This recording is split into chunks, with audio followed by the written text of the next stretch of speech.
On an isolated island off the coast of Scotland, Michael lives alone with his dog. Once a week, Jessie and her uncle bring him supplies. However, Michael always avoids them. One day when Jessie leaves the crate at the house, she also leaves a small gift. After the boat is gone, Michael grabs the crate and abandons the gift on the floor. He spends the rest of the day drinking and playing chess against himself. The following week, Jessie breaks the rules by knocking on his door. Michael scolds her as he grabs the new crate and tries to close the door, but Jessie stops it with her foot and offers the gift again. She asks him why he never greets them, but instead of answering, Michael moves her foot and closes the door. Jessie yells that she isn't afraid of him before leaving. The gift is left on the doorstep again. On the boat, the uncle hears alerts of a strong storm coming.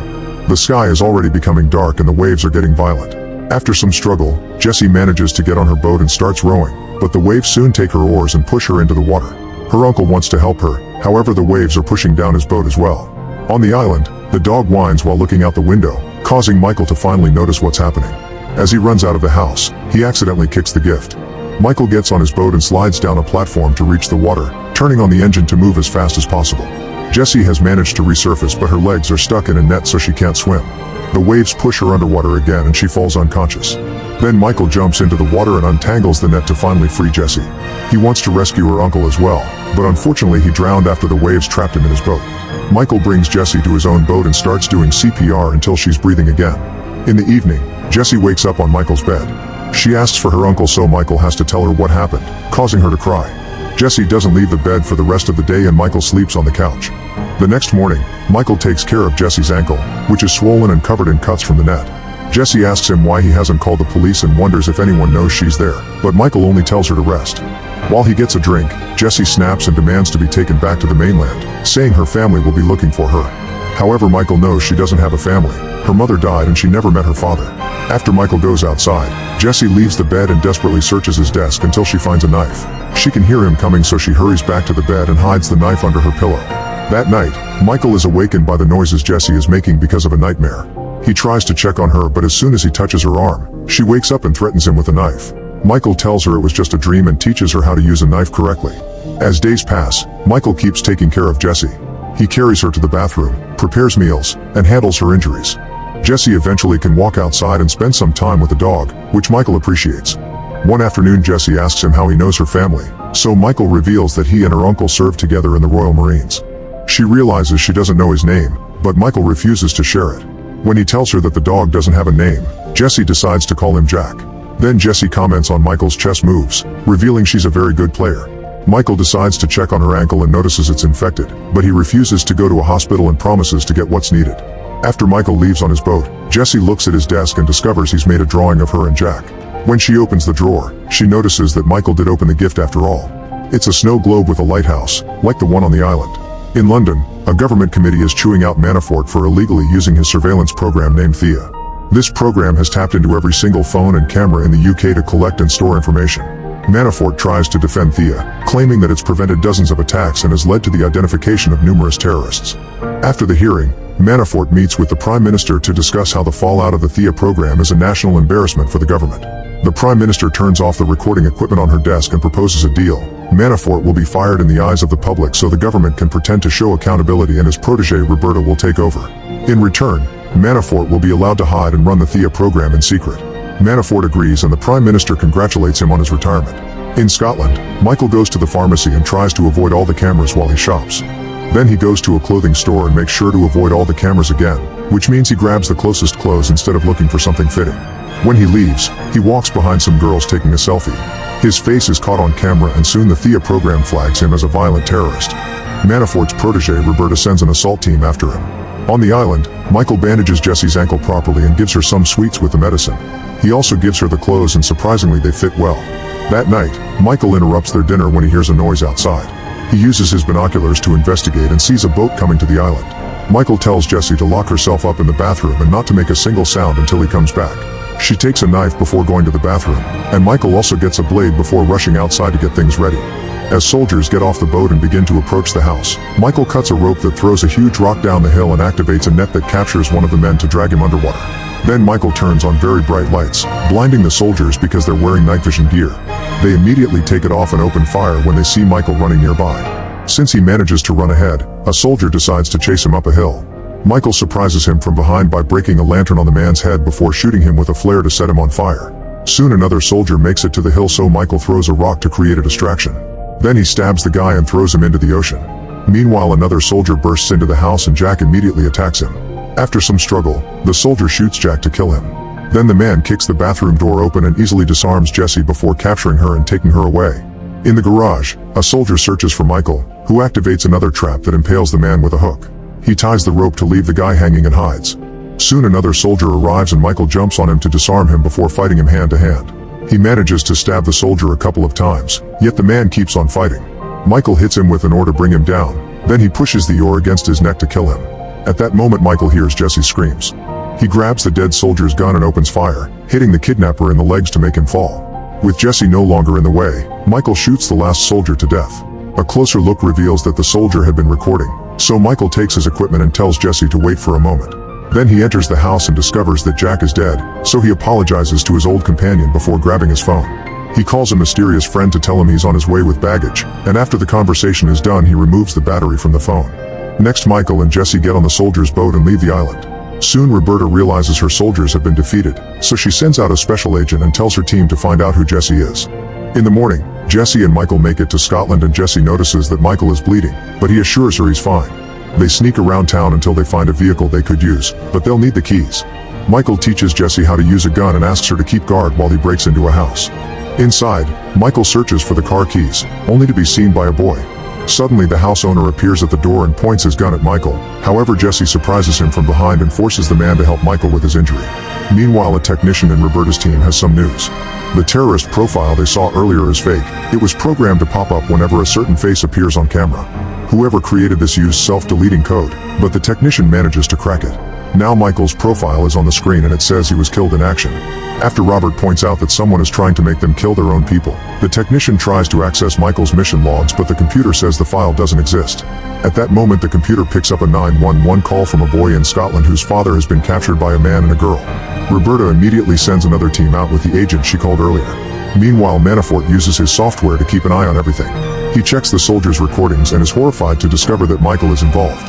When he hears that Roberta is sending out a certain agent, Manafort contacts the man first, telling him that this is a black kite operation and he must answer only to him. Agent Workman is loyal to Manafort, so he immediately agrees, happy to have him back. Manafort asks him to kill both Michael and Jessie. At the house, the owner finishes patching up Michael's wound. He wants to leave now, but the police suddenly surround the building and the owner's son admits he called them. The officers have orders not to engage. However, when the owner rushes to the door, he's immediately shot in the head by Workman. Michael stops the boy from following him just in time, but Workman keeps shooting just to destroy all the police cars. Jessie and Michael try to escape through the back door, only to bump into two cops. Michael starts fighting them at the same time, and in just a few moves, he manages to knock them both out. A third cop appears when he steps outside, but Michael knocks him out with a simple punch and steals his things. Then the duo gets moving and the rest of the cops also try to stop them. However, Michael defeats them all with pepper spray or a taser. The last officer doesn't even try to fight, so Michael takes his keys. The duo steals a police car and Michael accidentally hits the other vehicles on their way out, but at least they finally escape. Seeing all this on the cameras, Roberta tries to call Workman. However, he's turned off his communicators. Meanwhile, Workman chases the police car and hits it with his own vehicle, but Michael manages to speed up to move ahead. Workman opens fire, which cracks the windows but doesn't hurt anyone. Then he hits the police car a few more times, causing most of the windows to break. The chase continues through the forest, where Michael makes a sudden turn to hopefully lose the enemy. Unfortunately, Workman catches on quickly and follows them again, hitting them a few more times.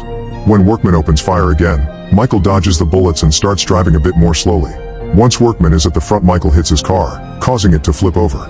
Michael makes sure to push it off the road before he and Jessie leave. A few miles later, they find a construction site and Michael announces they're switching cars. In the woods, Workman is still alive and starts walking down the road, which is suddenly blocked by a police car and a civilian vehicle. Workman quickly shoots down the officer before forcing the civilian to hand him the car. At the office, Roberta calls Manafort to ask him if he knows Michael. Manafort explains that years ago, he ran an off-book program of elite agents called Black Kites. These agents could act in secret without the government keeping an eye on all their missions. Michael was one of the first agents and a true prodigy. One day he was sent to kill a foreign intelligence officer, but instead he falsified his report and disappeared. Manafort thinks Michael joined the enemy and advises Roberta to use all her power to stop him. Afterward, Roberta makes her technician hack into the Black Kite system. She discovers that Michael helped an Iranian scientist defect after he gave them all the information on their nuclear program. His orders had been to kill him, but Michael refused to ignore the deal. While Roberta keeps reading the files, Manafort keeps spying on her through the security cameras. Sometime later, Jesse asks Michael if he has a family, and he says no. He doesn't want a wife and kids because it'd complicate things. Jesse says she'd rather have a complicated situation if it meant having her mom and uncle back. She then pulls out a drawing of Jack, saying he was Michael's family. Eventually the duo reaches the next town and they keep their heads down to avoid security cameras. Unfortunately, there's a car with a dash cam that captures their faces, and soon Manafort knows their location. After editing the footage to make the duo disappear, he sends the coordinates to Workman. The duo enters the local church to meet with Michael's old friend Arthur, who drives them to his house in the middle of the forest. While Jesse finds some curious medicine in the kitchen, Arthur tells Michael that he helped build C.I.A. before he left his government position and he still has a copy of the software. When Michael disappeared, Arthur changed his picture for a random civilian, but Manafort replaced it with the terrorist profile. Michael wants Arthur to take care of Jesse while he goes out to fight, but Arthur says he can't. Jesse interrupts them to reveal that Arthur has cancer, which she knows because he's taking the same medicine her mother took before dying. Thinking Michael wants to get rid of her, Jesse apologizes for being a drag and walks away. After Arthur confirms he only has a few months left to live, Michael asks for the location of an old trafficker they knew. Arthur thinks it's a bad idea because the man is very violent, but Michael says he has no other options. When it's time to leave, they hear someone knocking on the door. Workman is behind it and opens fire, so Michael rushes to hide behind the furniture. When Workman enters the room, Michael pushes the shelves on top of him. The men then start fighting, using all the objects in the room as improvised weapons. In the struggle, a gun falls to the floor. Both men are excellent fighters, but after exchanging a bunch of blows, Workman manages to overpower Michael. When he's about to kill him, Jesse points the gun at him and begs him to stop. Workman jumps on her to disarm her and Michael grabs a nail gun to shoot him a few times before running with Jesse. As Workman opens fire again, the duo reunites with Arthur and they leave together in his car. Workman runs after them with more shots, but it's too late. Manafort texts him to ask if the job is done and Workman says no, so Manafort asks his assistant to get the team ready. When the group reaches a town, Arthur gives Michael a phone and leaves. Michael and Jesse continue to drive alone and Jesse asks Michael to take her with him to his next island. However, Michael refuses because he wants her to have a better life. Meanwhile, Roberta learns from her technician that someone has been using C.I.A. behind their backs, so they prepare a trap. In London, Michael lets the cameras see them on purpose. They go to a nightclub and he beats up the bouncer until he lets them pass. Manafort sees their faces on the camera and tries to get their location, but he's immediately blocked. Now Roberta knows he was the one working behind her back. In the club, Michael and Jesse meet with trafficker Kamal. When Michael asks him to provide safe passage for Jesse with a new identity, Kamal wonders why he should obey. Michael points out that all these years, Kamal has only been able to operate because he ratted his competition out to Manafort. However, Manafort is now working illegally in the shadows and will kill everyone in the way. Since Michael let the cameras capture his face, agents will be in the club soon. Kamal has no choice but to help. Moments later, Kamal has the paperwork ready. The boat will leave in 30 minutes, so they need to hurry.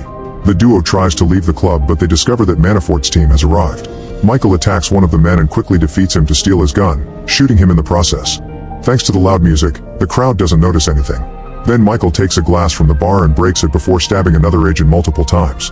The next enemy is quickly shot down, and this time a few people notice.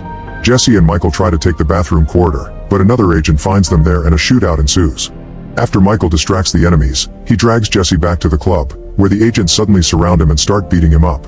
Jesse tries to join the fight and a man brings her down, so Michael shoots the guy to save her. The crowd finally panics and runs away. In the chaos, it's difficult for Michael to move and an agent takes the chance to kidnap Jesse. Michael calls Arthur, who gives him directions by following the kidnapper on the security cameras. As Jesse is thrown in the back of a van, Roberta's soldiers also arrive and block the street. Michael still thinks they're enemies and beats up a few of them to open the way and keep running. When he finds the van, Manafort's agents surround him, so now he has to fight them. Michael brings them down one by one before rushing to reunite with Jesse. At that moment, Workman arrives, so the duo steals a bike to escape. At the pier, Jesse cries because she doesn't want to leave without Michael. Suddenly they hear a gunshot, so Michael tosses Jesse on the boat and watches her leave safely. Afterward, Michael and Workman fire at each other until they run out of ammo. Then they start fighting hand to hand, using a piper and a chain as weapons. Workman manages to get Michael in a chokehold, but Michael brings him down and hits him several times with the chain. For his last blow, he wraps the chain around the pipe and strikes Workman in the head, finally killing him. Sometime later in his mansion, Manafort looks out the window and sees two guards dead on the ground. When he turns around, Michael has entered the room. They argue about the Black Kite project for several minutes until Michael finally shoots Manafort in the head. 3 months later in Spain, Jesse has settled into a new life. Roberta and her team are watching her, expecting Michael to show up someday. Jessie is currently reading at a cafe, but Roberta loses sight of her when someone moves the camera. The waitress brings a bag for Jessie, who finds a chess piece. Michael watches her from the street but leaves before she turns around.